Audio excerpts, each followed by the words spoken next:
Hello students, welcome to study 24। तो भाई MTS का जो आपका ये सेशन रहता है, डाउट्स क्लियरिंग सेशन आपका रहता है। यहाँ पर जो भी आप लोगों ने क्वेश्चंस पूछे हैं, जो बहुत ज़्यादा बार पूछे गए हैं, जो मैक्सिमम है और जो कॉमन क्वेश्चंस हैं, उनको मैं एक प्रॉपर वीडियो में बताती हूँ। यहाँ पर उनका डाउट्स क्लियर करने का ट्राई करती हूँ, जिससे एक एक अगर ये वाले क्वेश्चंस आप लोगों के भी हैं तो आप लोगों के भी डाउट्स क्लियर हो जाएंगे। वन बाय वन सबको रिप्लाई करने से अच्छा है कि एक ही वीडियो में मैं सभी को जो आपके ज़्यादातर क्वेश्चंस पूछे गए हैं उनको मैं लेकर आ जाती हूँ यहाँ पर। तो टॉप क्वेश्चंस हैं आपके, ये बहुत ज़्यादा आप लोगों ने कमेंट्स में, कॉल्स पर भी, मैसेजेस में भी जो पूछे हैं। ठीक है, तो अगर आपका भी इसमें कोई डाउट होगा तो आई होप आपका भी डाउट क्लियर हो जाएगा। उसके लिए वीडियो को थोड़ा शेयर कर दीजिएगा। तो चलिए देखते हैं कि भाई एमटीएस के रिगार्डिंग बच्चों के कैसे क्या डाउट्स हैं। साइड में मैं लगाती जा रही हूँ कमेंट्स। इसको देखिएगा कि मैम मेरा भी परसेंटेज मिस्टेकन दे दिया था, उसमें क्या होगा आफ्टर क्लियरिंग रिटन एग्जाम। देखिए परसेंटेज अगर आप लोगों ने अगर फॉर्म में मिस्टेक कर दी है तो सबसे पहले तो अच्छे से फॉर्म फिल किया करिए। हमेशा मैं बोलती हूँ करेक्शन विंडो भी आपका एक और चांस मिलता है, उसमें भी आप लोग अपना चेंज कर सकते थे। अगर ऐसा है तो बाद में आप जब डीवी के टाइम अगर आप सेलेक्ट हो जाते हैं, डीवी के टाइम पर जाइएगा तो आप अपना एफिडेविट दे सकते हैं वहाँ पर जाकर कि भाई ऐसे ऐसे मिस्टेक हो गई है परसेंटेज में। ठीक है, तो ऐसे आप एफिडेविट देकर इस प्रॉब्लम से बच सकते हैं। नेक्स्ट क्वेश्चन आपका है, गलत डेट ऑफ बर्थ दिखाई दे रहा है, प्लीज क्या करूं। देखिए वो गलत डेट ऑफ बर्थ आपकी सही हो जाएगी। वो कुछ सर्वर इशू, आपको पता है एनआर की साइट पर यही रहता है, रॉन्ग डिटेल्स शो करता है या डेट ऑफ बर्थ मिसमैच होती है। अब आप लोग अच्छे से चेक करेंगे तो सब कुछ सही हो गया है, वो बस 1-2 दिन का आपका था। ठीक है, नेक्स्ट क्वेश्चन है, मैम एक बात बताइए मुझे, जैसे 10th क्लास में चश्मा लगाया हुआ है, फोटो डाल दिए और वही फोटो सर्टिफिकेट पर भी आ गया है, एमटीएस में डॉक्यूमेंट वेरिफिकेशन में कोई दिक्कत आएगा? आई से हैंडीकैप हूँ, देख रहा है तो क्या दिक्कत? देखिए कोई दिक्कत नहीं होगी। अगर आप हैंडीकैप है उस वजह से आपने चश्मा लगाया है तो कोई ऐसी प्रॉब्लम नहीं होने वाली है डीवी के टाइम पर चश्मे से।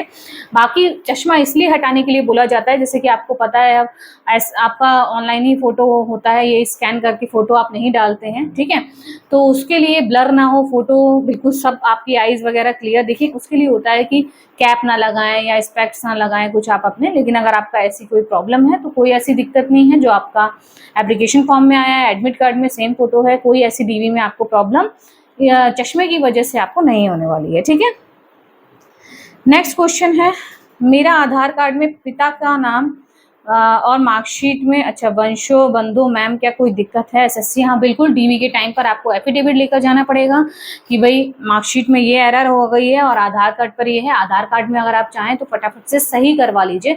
जो भी देखिए 10th की मार्कशीट में जो भी आपकी चीज़ें लिखी होती हैं, आपकी डेट ऑफ बर्थ, आपका नाम, फादर्स नेम, मदर्स नेम, वही आपका करेक्ट होता है। तो आधार कार्ड में आप सही करा लीजिए फटाफट से, क्योंकि अभी आपका एग्जाम नहीं हुआ है, जल्दी से उसे सही करा लीजिए। और अगर नहीं सही हो पाता है तो फिलहाल आपको एफिडेविट देना पड़ता है डीवी के टाइम पर कि इस तरीके से आपका मिस्टेक हो गई है। उससे बचने के लिए एफिडेविट देने से पहले ही मैं आपको बताना चाहूंगी कि अपना आधार कार्ड में चेंज करवा लीजिए। ठीक है, नेक्स्ट क्वेश्चन हम लोग देखते हैं, सिंगल एग्जाम होता है या मेंस होगा एमटीएस में? भाई ये भी बच्चों को काफी कंफ्यूजन रहती है। जैसा कि अभी प्रीवियस जो हमारा सेशन था इसका एमटीएस वाला क्वेश्चन आंसर वाला, तो उसमें भी एक बच्चे ने पूछा था क्या एमटीएस हवलदार में 2 एग्जाम है या कैसे क्या है? तो देखिए सिर्फ एक एग्जाम होता है, एक ही एग्जाम आपका एमटीएस में होता है। हवलदार के लिए फिजिकल होता है, पीटी पीएसटी जिसे बोलते हैं, हवलदार के लिए होता है। एमटीएस का एक ही एग्जाम है, हवलदार का भी रिटर्न एक ही एग्जाम है, उसमें बच्चे क्लियर करेंगे, फिर फिजिकल के लिए बुलाया जाएगा जो भी हवलदार में सेलेक्ट होंगे, फिर फाइनल आपका रिजल्ट आएगा। लेकिन एग्जाम की बात करी जाए तो एक ही आपका एग्जाम होता है, कोई मेंस नहीं होगा, बस जो हवलदार में सेलेक्ट होंगे उनका फिजिकल होता है। ठीक है, मैम मेरा एड्रेस गलत है फॉर्म में, बाद में कोई प्रॉब्लम तो नहीं होगी? बिल्कुल आप लोग ये सारी चीज़ें चेक किया करिए, काफ़ी बच्चों की ये क्वेरी आती है। देखिए जैसे कि नेम गलत है या परसेंटेज गलत है, एड्रेस गलत है, तो करेक्शन विंडो ओपन होती है, तब आप लोग चेक कर लिया करिए भाई आपका फॉर्म अगर आपने सही से नहीं देखा जब फिल होने के बाद, तो तब देख लिया करिए कि कहीं कोई एरर हो तो उस करेक्शन विंडो में हम सही कर पाएँ। तो वही एड्रेस गलत है तो उसके लिए भी आपको सारी चीज़ें, एफिडेविट ही होता है जिसकी जो आप बता सकते हैं वहाँ पर डीवी के टाइम पर जाकर एफिडेविट करवा लीजिएगा कि भाई एड्रेस मेरा ये है या ये है, इस तरीके से जो भी आपका है। अभी आपको कोई प्रॉब्लम नहीं होने वाली है, मैम मेरा एड्रेस गलत है फॉर्म में, बाद में कोई प्रॉब्लम तो नहीं होगी। डीबी के टाइम पर आप जब जाएंगे तो आप क्या करेंगे, एफिडेविट लेकर जाएंगे। ठीक है, चलिए नेक्स्ट क्वेश्चन हम लोग देखते हैं, मेरा फॉर्म रिजेक्ट हो गया है, क्या एडमिट कार्ड नहीं आएगा? बिल्कुल, अगर आपका फॉर्म रिजेक्ट हो गया है तो एडमिट कार्ड आपका नहीं आया है। रिजेक्शन का रीजन भी वहां पर लिखा होगा कि किस वजह से रिजेक्ट हुआ है, और आप ये चेक करिए कि फोटो की वजह से हुआ है, सिग्नेचर की वजह से हुआ है, या किस वजह से हुआ है। और अगर फोटो लिखा है और आपकी फोटो एप्लीकेशन फॉर्म में सही है, या जो भी उन्होंने रिजेक्शन का रीजन दिया है और आपका वो रीजन मतलब मिसमैच हो रहा है, मतलब आपकी एप्लीकेशन फॉर्म में फोटो भी सही है, सिग्नेचर भी सही है, तो आप क्या करेंगे, एसएससी को जो आपका रीजनल ऑफिस है वहां मेल करिए कि एप्लीकेशन फॉर्म में मेरा बिल्कुल सही है, प्लीज मेरा फॉर्म जो है वो एक्सेप्ट करा जाए। ठीक है, इस तरीके से आप लोग करवा सकते हैं। नेक्स्ट क्वेश्चन है आपका, मेरा 1 अक्टूबर को एमटीएस का एग्जाम है, मेरे पास ओबीसी का सेंट्रल कास्ट सर्टिफिकेट नहीं है, कोई प्रॉब्लम होगी? देखिए, सेंट्रल फॉर्मेट में आपका होना चाहिए। ओबीसी आपको पता है 1 ईयर बिफोर का आपका चलता है, तो फटाफट से बनवा लीजिए। वैसे भी क्रूशियल डेट से पहले का आपका होना चाहिए था। अभी आपका ये नहीं मांगा जाएगा, डीवी के टाइम पर आपके सारे डॉक्यूमेंट्स चेक होंगे, जब आपका सिलेक्शन हो जाएगा तब प्रॉब्लम हो सकती है। तो फटाफट से जितना जल्दी हो सके आप अपना ओबीसी का सर्टिफिकेट बनवा लीजिए। ठीक है, नेक्स्ट है एमटीएस में ओबीसी सेंट्रल या स्टेट? बाई सेंट्रल, एसएससी आपकी सेंट्रल जॉब है, ये मैं बहुत बार आप लोगों को बता चुकी हूँ। सेंट्रल का आपका फॉर्मेट आपका चलता है, जो क्राइटेरिया है वो आपका आपके फॉर्म में होना चाहिए। अगर वो मैच हो रहा है तो अच्छी बात है। ठीक है, तो फटाफट से अगर आपका नहीं है तो बनवा लीजिए। नेक्स्ट आपका क्वेश्चन, हवलदार और एमटीएस दोनों में फॉर्म भरा है, किसी कारण से हवलदार में फिजिकल पास नहीं हो पाए, तो क्या एमटीएस में मेरिट बनेगा? देखिए, अगर आपने सबसे पहले तो जैसा कि मैंने बताया, प्रेफरेंस पे ध्यान दिया करिए कि भाई आपकी प्रेफरेंस एमटीएस है या हवलदार है। ठीक है, हवलदार है या एमटीएस है।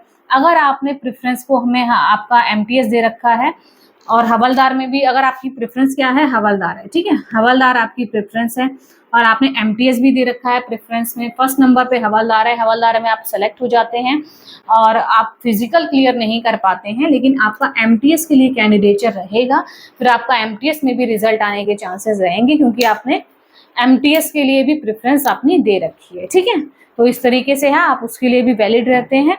आपका अगर आप फिजिकल में पास नहीं भी हो पाते हैं, हवलदार में पास नहीं हो पाते हैं, तो आपका एमटीएस के लिए की जो लिस्ट आएगी तो उसमें आपका नाम हो सकता है। ठीक है, क्योंकि आपने प्रेफरेंस में दे रखा है।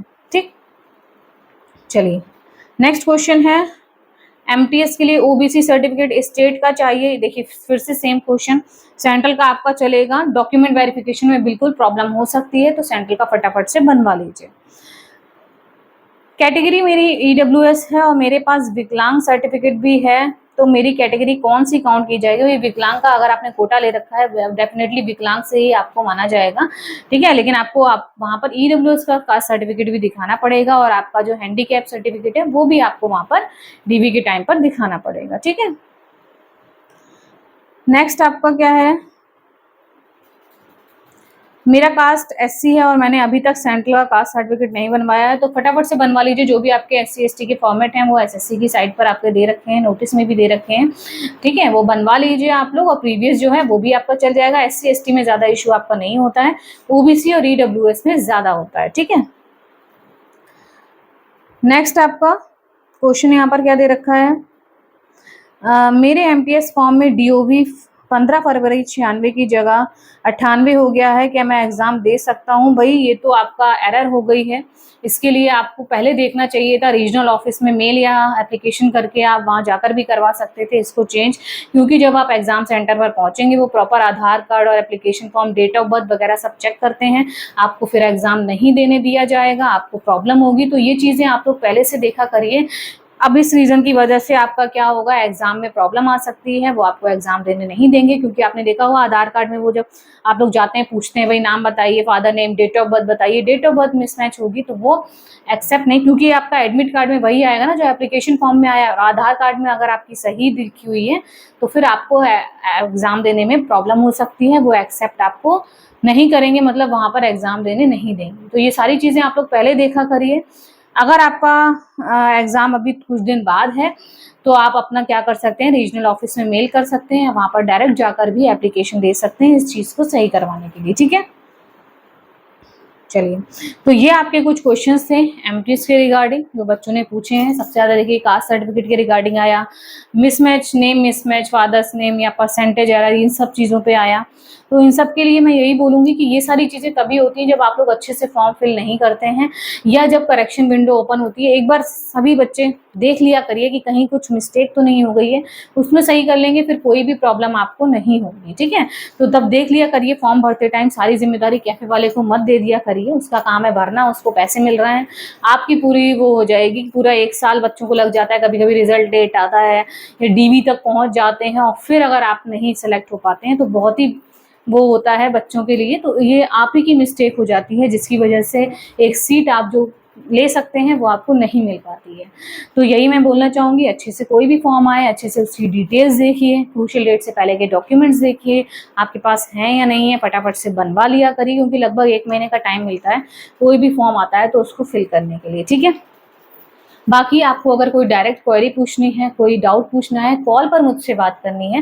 वैसे तो मैं ट्राई करती हूँ कि वीडियोस के थ्रू आप लोगों के डाउट्स क्लियर कर दूँ, अगर फिर भी आपका कोई डाउट रह जाता है मैं पूरा ट्राई करूँगी आपका डाउट क्लियर करने का। उसके लिए कॉन्टैक्ट नंबर है, ये स्कैनर है, पेड कंसल्टेंसी आपकी रहती है, 100 रुपीज़ पे कर दीजिएगा तो आप डायरेक्ट कॉल पर बात कर सकते हैं, ठीक है। और मैं अकाउंटेंट भी हूँ टीचर के साथ साथ, तो आपका कोई वर्क रहता है ITR, PF, GST, loan, MSME, कोई भी आपका वर्क रहता है आप लोग करवा सकते हैं। बहुत ही मिनिमम चार्जेस में आपके सारे वर्क यहाँ पर हो जाएंगे। बाकी सभी बच्चों को ऑल द बेस्ट, अच्छे से प्रिपरेशन करिए। और जिनका 30 तारीख को एग्जाम है, आज भाई 28 हो गई है, बस आज का और कल का दिन आपका बच्चा है। अच्छे से अपने देख लीजिए आधार कार्ड वगैरह सब सही है, जैसे कि अभी हम लोग ने एग्जाम्पल देखा ये कि डेट ऑफ बर्थ वाला अच्छे से देख लीजिए क्योंकि डेट ऑफ बर्थ मिसमैच अगर आपकी होगी वहाँ पर तो वो आपको एग्जाम देने नहीं देंगे, ठीक है। तो चैनल को सब्सक्राइब कर लीजिएगा लेटेस्ट अपडेट्स के लिए और वीडियो को शेयर और लाइक कर लीजिएगा। टेलीग्राम ग्रुप में ऐड हो जाइएगा, लिंक डिस्क्रिप्शन बॉक्स में मेंशन है। Thank you.